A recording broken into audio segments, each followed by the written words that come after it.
everyone. Thank you for tuning in. I'm your host, Beatrice Silva, and you're listening to What's the Buzz. I'm really excited about today's show, not only because it's my very first episode, but also because I'm going to be covering some current events and talking about what it's been like as a young adult living in the midst of a pandemic. So, as you guys all know, the coronavirus has impacted every aspect of life around the globe. Practicing social distancing, wearing a mask when you have to leave the house, and working remote has become the new norm for millions of people around the world. But I wanted to bring it a little bit more closer to home. So, as of April 20th, Broward and Miami-Dade are the two most affected counties in South Florida, with nearly 4,000 cases in Broward County and 9,000 in Miami-Dade. Broward County's death toll is currently at 115, Miami-Dade's is 202, and West Palm Beach has reported 121 deaths. Excuse me. But in response, Palm Beach County officials have announced a plan to stage a field hospital in South Florida fairgrounds in case nearby hospitals experience a surge of coronavirus cases. Refrigerated trailers currently occupy the site, and they're serving as temporary morgues until the facility is built. Upon completion, it will be able to treat as many as 200 COVID-19 patients. Now, County Mayor Dave Kerner doesn't think a field hospital is necessary just yet because area hospitals are only at 50% of their capacity, which is a good thing. But a field hospital is just only part of the county's overall preparation plan. Kerner says officials will reveal other details in upcoming days.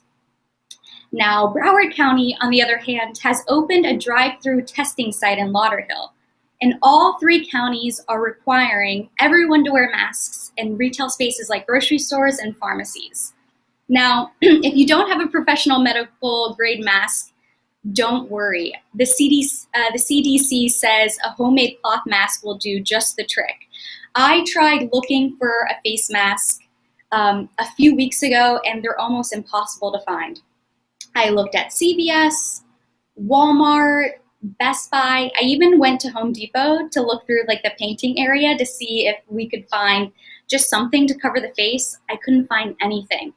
So I wanted to show you guys how to make a face mask with just 2 hair ties, a piece of cloth, but you can also use like a cut up t-shirt, you could use a dishcloth, basically anything works. So this is about 11 inches long and 3 inches wide. So I'm just gonna move my camera so I can show you guys. So what you're gonna wanna do is place the pattern face down. You're gonna grab the hair tie and put it on either side. Now, I have 1,000 million hair ties laying around, but if you don't, you can use a rubber band or any kind of elastic to do the trick. You're gonna fold over the cloth, one side over, I would say about 2 inches. And okay, so you guys, you're gonna wanna wash your hands before putting this on because you're gonna be touching your face when you put on the mask. So make sure you wash your hands. I washed my hands before. So when you put it on, you're gonna hold it like this and just do this and adjust. So it's a quick, easy face mask. And the great thing about it is, oh, here's the hair tie. Once you take it off, you can wash it. I suggest washing it anytime you leave the store or when you come back. Wash it. You can switch it out for different colors, different patterns to match your outfit. So it's a super easy, quick way to make a mask. Of course, you're gonna wanna hold it down with maybe tape or glue and make it more permanent. But if you're looking for something on the go, this is the best thing for you. So I also wanted to talk about another major issue people are facing right now. Within the last few weeks, hundreds of thousands of businesses have closed, leaving people jobless. To make matters worse, unemployment systems are overloading, which as a result has slowed down the unemployment claims process significantly. I personally filed for unemployment in mid-March, And let me tell you, the application took me hours to complete. For me, and I'm sure for many, many others, it was an extremely stressful process. I work at a restaurant, well, used to work at a restaurant, and around March 10th, I started to notice things weren't the same. I think it was like a Friday night, and we normally have a full house, tons of reservations, 2 hour wait. And that day we were lucky to have 6 tables. So while I didn't know that the restaurant was going to be closing or shutting down, I did know something was happening. So I tried to pick up as many shifts as I could, and I just felt like things aren't going to be the same for a little while. So March 10th came. That was my last day at work. Even though I was scheduled for 4 shifts, my manager, she was calling people off and just saying, stay home. And so me and my coworkers were kind of in limbo land for about a week. We weren't technically laid off, but we weren't working. So we didn't know what to do. Finally, on March 17th, a week later, my manager texted everyone, and she was like, hey, we have to lay you guys off just so you can claim unemployment. And she sent a text message out, and she was like, here's the link where you file. I suggest you do it ASAP, as soon as possible. When I got the text message, I was about to cook dinner, and I literally stopped what I was doing, and I hopped online to start the long, long process of filing for unemployment. And let me tell you, it was a headache.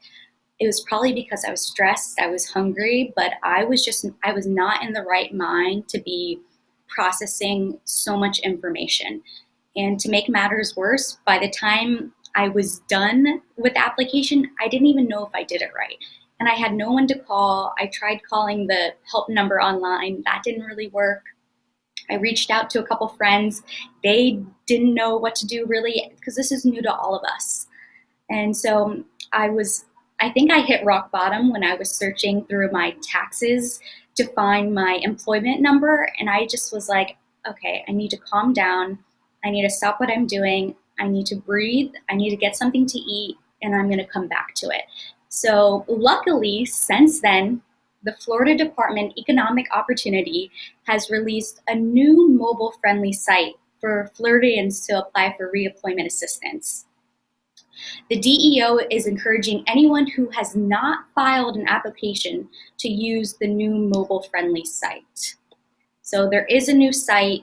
The old dinosaur site is gone, and one of my friends recently filed a claim through the new site, and she told me it took her less than 15 minutes to complete. Now, I'm very, very happy for her that she had a stress-free, wonderful experience. At the same time, I couldn't help but wonder, where the heck was that when I needed it, when I was having my emotional mental breakdown? Regardless, hers was nice and easy, and I'm happy for other people that they don't have to experience what I experienced. So my unemployment claim is still pending. Sometimes when I try to log into the account, it says error.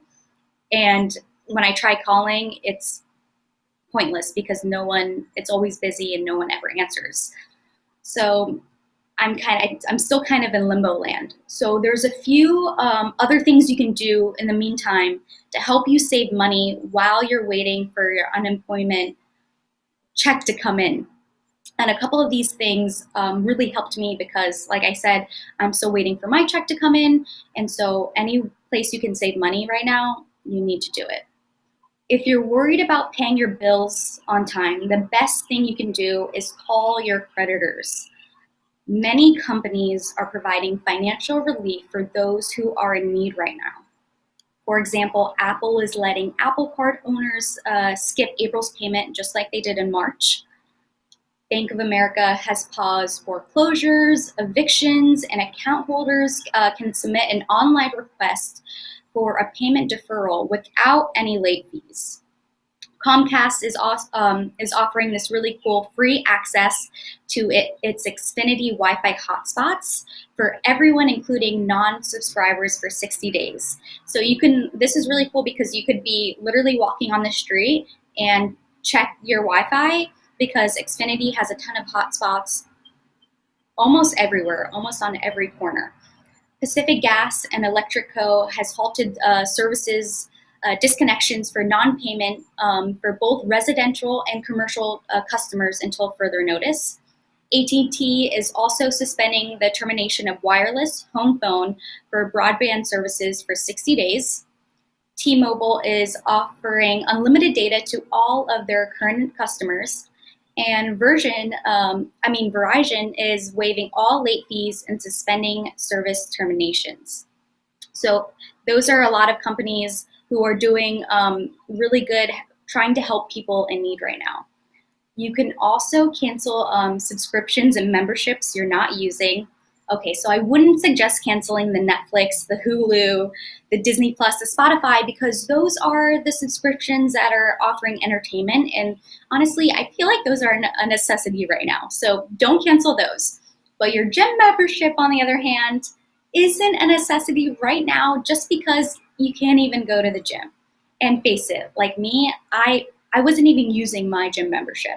So I canceled that bad boy. That was $30 a month. I probably used it twice last year. So I'm probably not going to sign up even when things do go back to normal, just because that's $30 extra I can try to save up again. Another great way to save money is to be more energy efficient, which people should be practicing this anyways. So try washing your laundry with cold water instead of hot. Unplug any electronics you're not using, and turn off any lights that don't need to be on, just to save a couple dollars on your electric bill at the end of the month. Another huge thing that I noticed that helped me save money was making a list when I'm going to the grocery store. I feel like when I don't have a list at the grocery store, I'm just going down the aisles, throwing anything in my bag. Like, do I really need those bag of Flaming Hot Cheetos? Probably. For my soul, yes, but for my pocket, no. And also buying generic brands. Some people are label snobs. I would say my friends love their Starbucks. They love their Special K cereal, their Kellogg's. That's good too. But when you're in a pickle, buying generic brands just makes sense. And honestly, sometimes they're half off or even cheaper than the expensive name brands. So that's a great way to save money. Okay, the one last thing I would suggest doing would be cleaning out your closet and selling some of your gently used clothes online. And it's more fun than it sounds. I know an afternoon cleaning your closet doesn't sound like the best thing ever, but it's actually a lot of fun because you'll find clothes that you didn't even know that you had. And apps like Poshmark and ThredUp make it really, really easy for people to make extra money by selling their unwanted items. All you have to do is take a picture of that dress you haven't worn in forever, that shirt that's been in the way back of your closet, upload it to Threadmark or Poshup, and then people from all over the world or all over the country can see what you're posting live, and they can either buy it automatically or give you an offer, give you a counter offer. And that money goes straight into your bank account. So that's a really great idea to make just a little bit extra money. So once stores start to open again, you can also try selling anything that hasn't been sold on on Poshmark or TradeUp to Plato's Closet. Plato's Closet is like a gently used secondhand store, and they pay people for their clothes. And it's also like a great place to find super cheap, cute clothes. So if you are trying to save money, but you really need a cute outfit, Plato's Closet has got you covered. While no one knows for sure what life is going to be like after quarantine ends, I'm only assuming that things aren't just going to go back to normal right away. Honestly, I don't think people are going to be as quick to go to those restaurants, as quick to go to the theaters, or go out to the bars. I feel like even when life does go back to normal, the new normal is going to be quite different than what we think it is. I feel like restaurants are going to have tables spread out probably farther than 6 feet apart. And even when you do go to a restaurant, I think you're still going to see a lot of people wearing masks or carrying Lysol sprays around them. Your servers are probably going to be wearing, if not a full like body protection or maybe like masks and maybe something like not what the doctors and nurses are wearing, but maybe something similar to that. I think there's going to be no more menus. I feel like there will be menus, but there'll be disposable menus. I don't think there's going to be plastic. I don't think there's going to be like plastic menus with a cover. I feel like salt shakers or ketchup bottles on the table are going to be a thing of the past. Also, I feel like a lot of people are going to bring their own utensils. I have my straw that I like to bring places because plastic straws they were already a thing of the past, but I feel like people are going to start bringing their own things with them to restaurants. Hopefully, flights stay at a good price. I unfortunately had to travel for a family emergency in March, and it was scary. I didn't want to go, but I know I had to be there for my family. I flew to New Mexico, and the airports were desolate. It was shocking to see. I flew from Florida FLL to DFW, Dallas Fort Worth, Texas. And normally I fly that route a lot because that's how I go see my family. And normally that's a hustle and bustle. You see people coming and going, thousands of people in the airport. When I went, I'd be walking and I wouldn't see anybody. And so that was comforting in the way for me as a traveler, knowing that, okay, I'm not going to be exposed to a lot of people. But at the same time, it was such an eerie experience. I would have never thought in a million years that I would see DFW as a ghost town. That's like the biggest, one of the hubs airports. So overall, I sprayed, I wore my mask, I wore gloves. When I was about to go on my flight, I picked a seat, I sat there, and I did not move. And when I got on my flight, I sprayed everything down, and I felt safe.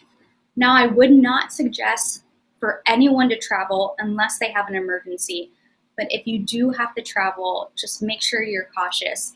I traveled almost, this is going to be, I've been home for 3 weeks now, so I'm safe, I feel healthy, but I'm not going to be risking my life for, a cheap flight. Well, if they have a vaccine for the coronavirus and flights are still cheap just because they want people to start traveling, okay, maybe that's different. But I don't think people are going to be traveling like they used to for at least a year, maybe two. So right now, it's really hard to stay connected with friends. We want to see people, but we also need to respect the quarantine for the safeties of not only ourselves, but for the people we love around them. So a great way to stay connected is this app called Marco Polo. It's similar to Snapchat in the way that you record yourself speaking and you send it over to your friend. But however, it's different because the video you send, it's saved. And so it's easy to carry on a conversation, and it's easy to tell. You can look back, if you forget what your friend said, you can look back and watch the video again. So I highly suggest Marco Polo. Also, I've been really into the old-fashioned snail mail. Writing your friends letters and sending them, putting them in the mail is so cute and fun. That's how I've been talking to one of my best friends, Brenna Franz.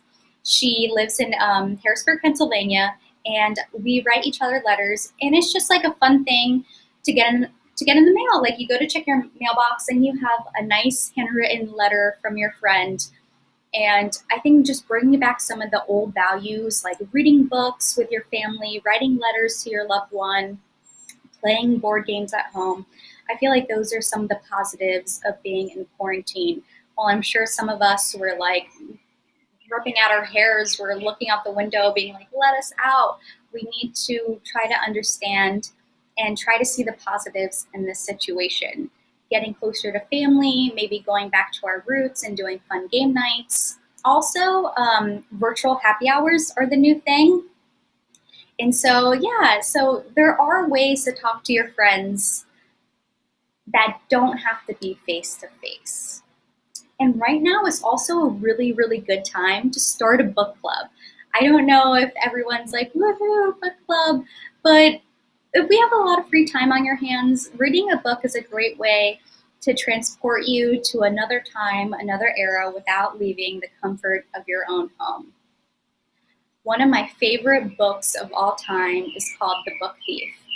It's based in 1938, and it's about a young orphan who arrives at a new home to new foster parents, Hans and Rosa. When Hans, a kindly house painter, learns that his new orphan can't read, he teaches the child the wonders of written language. The orphan grows to love books, even rescuing one from the Nazi fire. And although her family can barely scrap by as it is, their situation becomes even more dire when they secretly shelter a Jewish boy who once saved Hans' life. So this is, I believe it was on Oprah's book list, The Book Thief. I think it's now a movie. That's one of my favorite books of all time. Another really, really good book I would suggest is The Alchemist. The Alchemist tells a story of a young shepherd named San Diego who was able to find the treasure but beyond his wildest dreams. Along the way, he learns to listen to his heart and, more importantly, realizes that his dreams of finding his personal legend are not just his, but part of the soul of the universe. The Alchemist by Paulo Coelho is one of my favorite books of all time. It's such a beautiful journey. It teaches you about really chasing your dreams and following the soul of the universe. So I love that book. I'm personally reading, it's called 100 Years of Solitude. I thought it was super fitting for my quarantine read. And this one, it says it's one of the most influential literature works of our time. 100 Years of Solitude remains a dazzling and original achievement by the masterful Gabriel Marquez, winner of the Nobel Prize in Literature. And I'm really into it. I'm on page 82, and I think it's like a 600 page book. So I'm taking my time because a lot of the time I would rush through my books, but I really like to make a connection with the characters because they become your friends. I have so many books that I miss, and it's good to reread books. Like The Outsiders, it's a movie as well. The one character, Ponyboy, he's like, I feel like I read the book when I was 13, and I just had such a connection with Ponyboy. And I think that's the next book I'm going to reread because you read something when you're a young adult and you go back to it and you miss themes and symbols you may have not realized before. So I think that's a great thing to do right now that we're stuck in home. Let's grab a good book, watch a good movie, and connect with the people we love with. The show is just about to end. 30 minutes goes by so fast. Before I head out, though, I wanted to give the viewers something to comment in the space below. So I was thinking about this a lot. If you could give your past self, I'm past self as like 2 months ago, past self. If you could give your past self a hint about the future without telling them about coronavirus, what would it be? Or like what hints would you give your past self? If I traveled back in time, the 2 months back in time, I would be like, B, you need to invest in virtual productions, AMP Media, for one, because that's how people are talking. We're living in the digital age. You know, we have to be quick on our feet. Production can happen anywhere. As you can see, AMP Media does a great job by connecting not only ourselves with our loved ones, but with businesses, with the outside world. I would also tell myself to buy a puppy to keep me sane and to give me a reason to go walk outside. And I would tell myself to work as much as I can and to not complain about working or leaving the house. So those are just some few things I would tell my past self. Comment below a couple things you would tell your past self, but you can't tell them about coronavirus and you can't tell them about anything COVID-19. So those are just my tips for my past self. Thank you guys so much for tuning in to my very first show. On Friday, I'm going to have Nada. She's owner and founder of Bald Girls Do It Better. She's going to be a guest on my show. And I'm going to be talking about what it's been like as a college student to midway in the semester start taking classes online, and what it's like as a senior not being able to walk for graduation. And so we're going to be diving into that a little bit. Thank you guys so much again. I will see you on Friday at 11 o'clock. Have a great weekend.